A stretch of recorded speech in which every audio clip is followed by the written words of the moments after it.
Take it to the East Bay now. He may be San Leandro's youngest murder suspect ever. Tonight, a 13-year-old boy has been charged with the stabbing death of another teenager. This all began with an interaction at a Safeway there in San Leandro. Here's NBC's Jodi Hernandez. An Alameda County middle schooler is in custody here at Juvenile Hall, accused of stabbing to death another teenager at the grocery store. Police say it all started over a dispute with a teenager he didn't even know.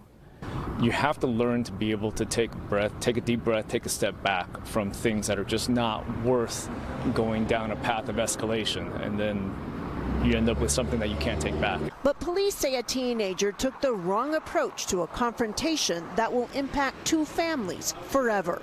They arrested a 13-year-old boy at his middle school last week for the fatal stabbing death of 18-year-old Zion Gooden inside the San Leandro Safeway store on April 2nd. Surveillance footage was very helpful. It showed almost everything that happened, and we were able to get still images and provide. Ultimately, that led to the identification of our suspect. Police say it all began with a dispute between the teens over an interaction between the 13-year-old and Gooden's female friend, and escalated into violence. It's frustrating to see that someone, on both sides, you have an 18-year-old that lost her life, and you have a 13-year-old now with a life-altering crime. 13 years old. That's horrific. Shoppers who frequent the San Leandro store are horrified and heartbroken that such a young kid could allegedly resort to that level of aggression. When you think of 13, you think of them playing ball and at the park and with family, and that's the last thing you think about a 13-year-old being a part of and wanting to be a part of.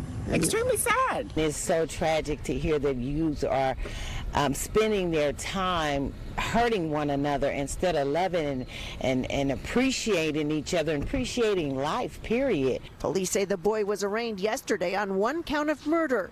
Meanwhile, the case has left folks in San Leandro rattled. Some say it's a sign Bay Area youth need more support and guidance. And I just hope and pray one day that all this stops, because it's very hurtful to see, very senseless to see families go through these tragedies or violent crimes amongst each other.